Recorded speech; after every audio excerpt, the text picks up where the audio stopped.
দর্শক সবাইকে স্বাগত জানাচ্ছি ব্যবসা বাণিজ্য নিয়ে দেশ টিভির নিয়মিত আয়োজন বিজনেস টাইমসে আপনাদের সঙ্গে আছি আমি ডানা ইসলাম। দর্শক, আজকে আমাদের আলোচনার বিষয় নির্ধারণ করা হয়েছে এখন অর্থনীতির সবচেয়ে বড় চ্যালেঞ্জ কি। এ বিষয়ে আলোচনার জন্য আমাদের সঙ্গে একজন সম্মানিত অতিথি রয়েছেন, পরিচয় করে দিতে চাই তার সঙ্গে। আমাদের সঙ্গে রয়েছেন ডক্টর মোহাম্মদ আব্দুল মজিদ, সাবেক চেয়ারম্যান জাতীয় রাজস্ব বোর্ড এনবিআর। আপনাকে স্বাগত জানাচ্ছি বিজনেস টাইমসে। আজকে আমরা আলোচনার যে বিষয় রেখেছি, এখন অর্থনীতির সবচেয়ে বড় চ্যালেঞ্জ কি, বর্তমান সময়ে বাংলাদেশের অর্থনীতির সবচেয়ে বড় চ্যালেঞ্জ কি দেখছেন এবং কেন? ধন্যবাদ। অর্থনীতির চ্যালেঞ্জ বলতে বলতে শেষে আবার আপনি রাজস্ব শব্দটা ব্যবহার করেছেন, যে রাজস্ব অর্থনীতি কেমন চ্যালেঞ্জ। আমি মনে করি মনে করি চ্যালেঞ্জটাই এই যে চ্যালেঞ্জ আমরা জিজ্ঞেস করছি, এটাই একটা চ্যালেঞ্জ।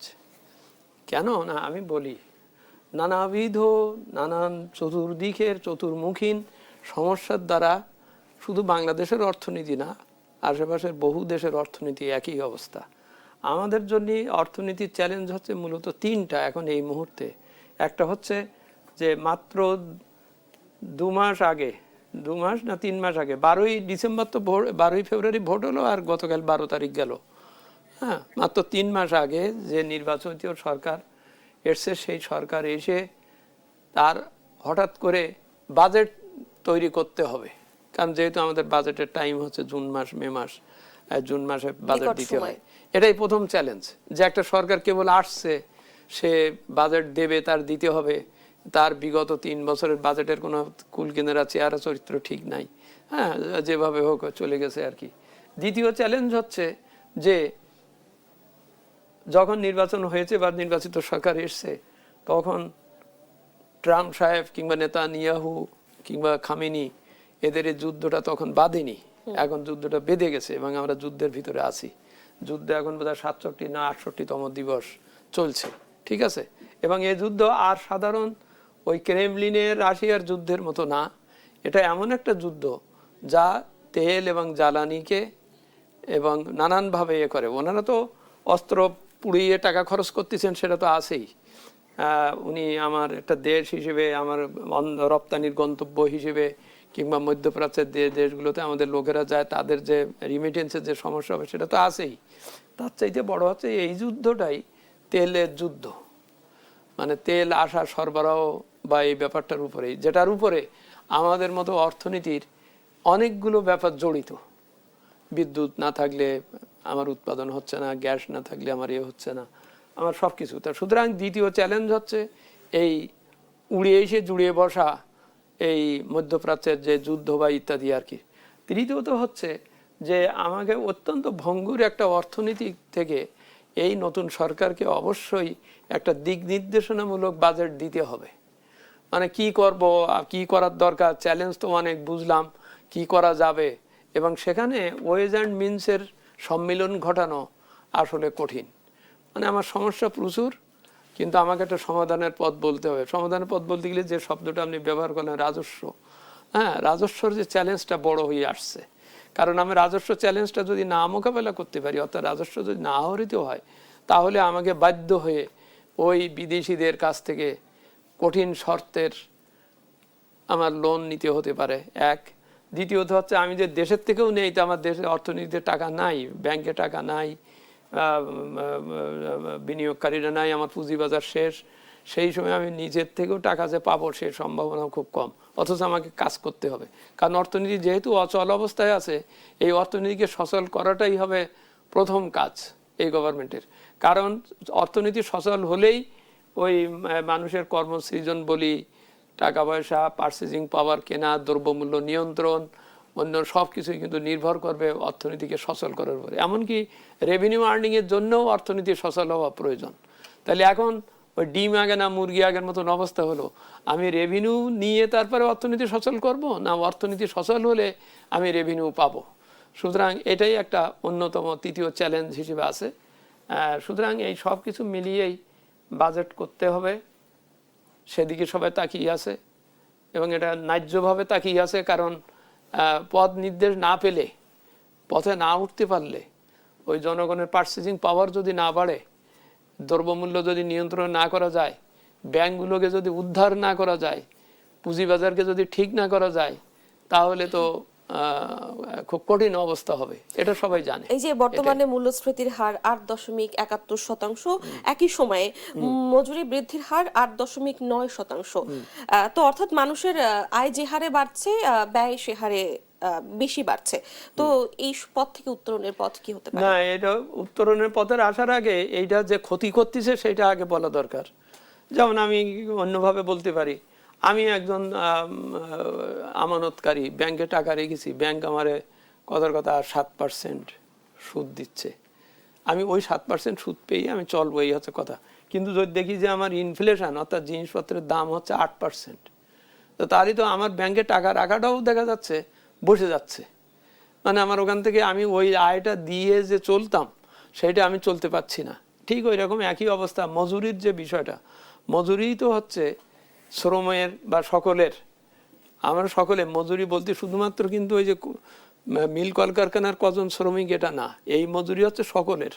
আমি একজন চাকরিজীবীর, একজন ব্যবসায়ীর, একজন গৃহকর্ত্রীর, গৃহকর্মীর, সকলের মজুরি। সেই মজুরিটা, কারণ সবাইকে একই সাথে ইকোনমিতে থাকতে হচ্ছে। হ্যাঁ, এরকম না যে আপনি বড় কোম্পানির লোক, আপনার বেলায় ইলিশ মাছ 26 টাকা, আর আরেকজন গেলে তার বেলায় 28 টাকা, এরকম তো না। তা সুতরাং এই মজুরির সাথে যদি মূল্যস্ফীতির সম্পর্কটা যদি উপরে নিচে না থাকে, অর্থাৎ মজুরি যদি কম হয় আর মূল্যস্ফীতি যদি বেশি হয়, তাহলে তো প্রচণ্ডভাবে একটি দুর্বিষহ অবস্থা। ওর নিজের কোনো সঞ্চয় তো হবেই না, থাকবেই না, প্লাস ওর পারচেজিং পাওয়ার কম হওয়াতে সে জিনিস কিনতে পারবে না, না কিনতে পারলেই ওই মূল্যস্ফীতি আরো বাড়বে। সবাই যদি জিনিস কিনতে পারে, চলতে পারে, তাহলে মূল্যস্ফীতি কিন্তু চলে আসে নিচে। কিন্তু কেউ কিনতে পারে, কেউ কিনতে পারে না, এটা হলে কিন্তু মূল্যস্ফীতি বাড়ে। এখন উত্তরের উপায়, তোমার শেষের দ্বিতীয় প্রশ্ন, এটা উত্তরের উপায় এটাই হচ্ছে যে সকল পক্ষকেই, অর্থনীতিকে এমন একটা টালমাটাল অবস্থার থেকে আনতে গেলে স্ট্রেট ফরওয়ার্ডই, যেমন নদীতে খুব ঝড় উঠেছে, মাঝি যদি মনে করে যে আমি কেন ঠায় দাঁড়িয়ে থাকবো, তাহলে ও কিন্তু ডুবে যাবে। ওর কাজ হবে হিম্মত নিয়ে ওর সামনের দিকে এগুতে থাকতে হবে, ঝড়কে কাটিয়ে যেতে হবে। তা সুতরাং সমগ্র জাতিকে, অর্থনীতিকে, এই যত জটিলতা হোক, এই সময় মুষড়ে পড়লে হবে না, যেভাবে একটা কর্ম সৃজনের ব্যবস্থায় যেতে হবে, স্কিল্ড ম্যান পাওয়ার তৈরি করতে হবে যাতে বিদেশে পাঠাতে পারি। একজনকে পাঠিয়ে এখন যে টাকা পাই, একটা স্কিল্ড ম্যান পাওয়ারকে পাঠালে আমি 3 গুণ 4 গুণ পাবো, আমার সেই দিকে যেতে হবে। আমার নিজস্ব যা সম্পদ আছে সেই সম্পদকে বেস্ট ইউটিলাইজ করা হবে, যে খাল খনন কর্মসূচির মতন, যে আমি যদি আমার সব খাল নদী বিলগুলোকে যদি আমি এখন একটা পানির আধার হিসেবে তৈরি করতে পারি, নদীকে স্রোতশীল করতে পারি, হ্যাঁ, আমি যে প্রচুর ব্রিজ বানিয়েছি, রাস্তাঘাট বানিয়ে জমি নষ্ট করেছি, এটা যদি থামতে পারি, যে আমি আর ফার্দার আর এদিক যাব না, আগে আমি আমার নৌপথ ঠিক করি, হ্যাঁ, সোজা করি, এইরকম ধরনের কিছু ড্রাস্টিক পদক্ষেপে যেতে হবে, থাকতে হবে। তা না হলে এক হচ্ছে, আবার বললাম, স্কিল ম্যান পাওয়ার তৈরিতে মন দিতে হবে যাতে বিদেশ থেকে ভালো টাকা পেতে পারি। কারণ এই যে এই ঝাড়ু দেওয়া কর্মচারী পাঠিয়ে তো হবে না। কিন্তু বাংলাদেশে যে কর্মসংস্থানের অনেক বড় ঘাটতি হয়ে যাচ্ছে, এই ঘাটতি কিভাবে পূরণ হবে? এই ঘাটতি পূরণের ইয়ে হচ্ছে যে ওই যে ইকোনমিকে সচল হতে হবে বললাম, অর্থাৎ মিল কলকারখানায় উৎপাদন বাড়াতে হবে, তার ব্যবসা বাণিজ্য বাড়াতে হবে, তাহলে না ওই জননিয়োগ, মানুষের চাকরি হবে। সুতরাং আগে মিল কলকারখানা বা যে যে অ্যাক্টিভিটি, যেমন আমাদের প্রায় 70% বা 80% পিপুল হচ্ছে নন ফর্মাল ইকোনমি, তারা কোনো কোম্পানি না, বড় কোনো ইন্ডাস্ট্রি না, কিচ্ছু না, কিন্তু সেই কিন্তু অর্থনীতির প্রাণ, সে কাজ করে। সুতরাং ওকে দাঁড়াতে দিতে হবে। এই যে নন ফর্মাল ইকোনমি মানে হচ্ছে স্মল অ্যান্ড মিডিয়াম স্কেলের যে মানুষেরা, এই যে ইভেন একটা রিক্সাওয়ালা, ইভেন একটা ঠেলা গাড়িওয়ালা, ইভেন একটা ফুটপাতের দোকানদার, সেও নিজেও তো একটা কর্মী, কাজ করে, তার কাজটা করতে দিতে হবে, তাকে তুলে আনতে হবে। এই যে যার জন্য এই যে আমাদের এখন কেবল শুরু করা হয়েছে এই যে ফ্যামিলি কার্ড, অর্থাৎ ফ্যামিলিগুলোকে দাঁড় করে দিয়ে দেওয়া, কিছু কিছু কর্মসূচি নেওয়া হচ্ছে, যে যারা শীতল পাটি বানায়, কথার কথা, তারে সহায়তা করা করে ও যেন ভালোভাবে জিনিস বানাতে পারে, তারে ডিজাইন দিয়ে সে বিদেশে রপ্তানি করতে পারে, হ্যাঁ, এই ধরনের ব্যবস্থা করা। ইভেন আমাদের এই যে শিল্পী, সাহিত্যিক, গণসঙ্গীত শিল্পী, ইভেন আমাদের খেলাধুলা, ইভেন আমাদের যে ক্রিকেট, এ কিন্তু একটা বিরাট শিল্প। আমরা এটাকে মনে করি বোধহয় টিকিট কেটে খেলা দেখলাম আনন্দ করলাম, এটা না, এটাও কিন্তু একটা শিল্প। তো সুতরাং ওখানে আমার ইনভেস্ট করতে হবে যাতে ক্রিকেট খেলা আরো ভালো হয়, আরো করা যায়। কালকে পাকিস্তানকে হারিয়েছে বলে আমরা আনন্দ বোধ করতেছি, এটাও কিন্তু একটা incentive. It is a positive impulse of something. তো এইরকম এইগুলোর দিকে নজর দিতে, সকল দিকে নজর দিতে হবে, সকলকে তুলে আনতে হবে। কাউকে পিছনে ফেলে রেখে আমি উন্নতি করব বা একজন হব, এটা বৃথা, এটা সম্ভব না। বাংলাদেশের ব্যাংকিং খাতের দুর্বলতা অর্থনীতিতে কতটা প্রভাব ফেলছে কি মনে করেন? এটা তো ব্যাংকিং খাতের যে ভঙ্গুর অবস্থা না, বর্তমানে, এটা তো একটা চিরন্তন সত্য কথা আর কি। ব্যাংকিং খাত বাংলাদেশের মতো অর্থনীতিতে ব্যাংকিং খাতই কিন্তু মেরুদণ্ড। যেহেতু পুঁজিবাজার নাই, পুঁজি সরবরাহ করেই তো আমাদের কিন্তু সবকিছু কিন্তু ব্যাংক লেড নির্ভর আর কি, ব্যাংকের নির্ভর। অর্থাৎ আমি একটা ইন্ডাস্ট্রি করব, আমি একটা কিছু করব, আমার ব্যাংকের কাছে যেতেই হচ্ছে। এখন সেই ব্যাংকের যদি কাছে টাকা না থাকে বা সে যদি আমার লোন না দিতে পারে, আমি লোন যদি না পাই, তাহলে তো আমি ইন্ডাস্ট্রিও করতে পারতেছি না, কিছু করতে পারতেছি না। আচ্ছা, এখন ব্যাংক যে টাকাটা দেবে কি করবে? আমানতকারীরা বিশ্বস্ততার ভিত্তিতে ওর কাছে রাখবে, ও ওই টাকা আমাকে লেন্ড করবে।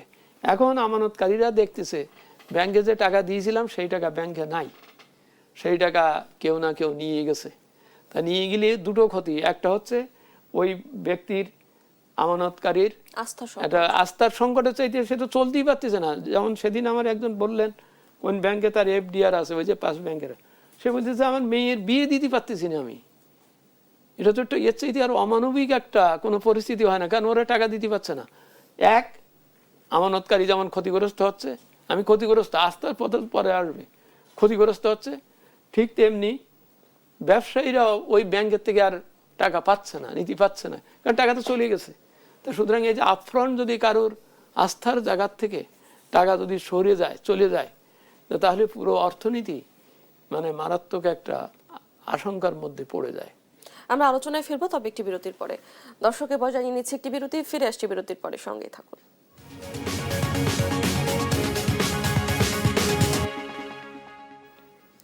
বিরতির পর সবাইকে আরো একবার স্বাগত জানাচ্ছি। আপনারা দেখছেন বিজনেস টাইমস, আর ফিরে যাচ্ছে আমাদের আলোচনায় জনাব ডক্টর মোহাম্মদ আব্দুল মজিদ। আমি এবার জানতে চাই, এই যে অর্থনীতির চ্যালেঞ্জগুলো মোকাবেলা করে দীর্ঘমেয়াদে বাংলাদেশের অর্থনীতিকে স্থিতিশীল ও শক্তিশালী করতে কি কি সংস্কার প্রয়োজন?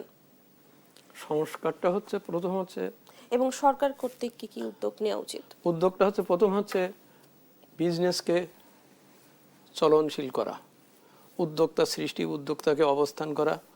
এটা করলেই, এবং এর সাথেই জড়িত হয়ে যাবে দ্রব্যমূল্য নিয়ন্ত্রণ বা এই বিষয়গুলো। হ্যাঁ, সুতরাং এই চলনশীল করতে গেলেই আস্থা ফিরিয়ে আনার ব্যাপার। ব্যাংকিং সেক্টরকে সোজা করা দরকার, রেভিনিউ আর্নিংকে এটা গতিশীল করা দরকার, এবং ইন্ডাস্ট্রিকে চলনশীল করতে বলার মানে হচ্ছে ওর সাথে জড়িত হচ্ছে কর্মসৃজন, বেকারত্ব দূর। কারণ সবার উপরে মানুষ সত্য, তার উপরে নাই। মানুষ অভুক্ত থাকবে, মানুষ বেকার থাকবে, আর আমি বলবো আমার প্রচুর রেভিনিউ দরকার আসবে, হ্যাঁ, বা আমি এই টাকা নিয়ে করব, সেই বিশ্বাস আস্থা তো অর্জিত হয় নাই। বিগত 55 বছরেও টোটালি দেখেছে, অনেক দেশ দেখেছে, যেসব দেশ মুখ থুবড়ে পড়তেছে সেই সব দেশ, হয় নেশনস ফেল নামে একটা বই বেরিয়েছে, তাতে আছে যে ইকোনমিকে দাঁড় করাতে চাচ্ছে, কিন্তু সে নিজের জায়গায় নিজে নাই, তার সব চেঞ্জ হয়ে গেছে, মূল্যবোধ চেঞ্জ হয়ে গেছে, ইয়ে হয়েছে।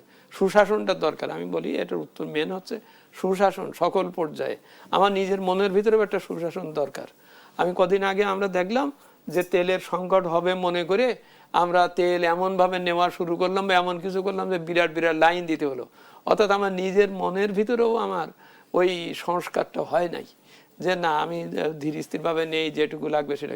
অর্থাৎ আমি বলতে চাচ্ছি যে সংস্কারটা ওই আমার দৃষ্টিভঙ্গির, আমার চিন্তা চেতনার, আমার রাজনৈতিক পরিবেশ, সব কিছুর, গণতন্ত্রায়ন বা যা কিছু বলি, ব্যাংকের আস্থা ফিরানো, হ্যাঁ, রেভিনিউ আর্নিং বাড়ানো, সব জায়গায় আমার দৃষ্টিভঙ্গিটা পরিবর্তন, সংস্কার লাগবে। অর্থাৎ আমি একজন করদাতা, সাধারণ করদাতা, আমি ঘুরে বেড়াচ্ছি, আমি জানি আমার কিছু কর দিতে হবে, কিন্তু আমি দিচ্ছি না, এক হতে পারে। অথবা আমি বলতে পারি ও আমার সাথে খারাপ ব্যবহার করে তাই আমি কর দিতে যাই না। ওরও দেখতে হবে যে কেন করটা দিচ্ছে না।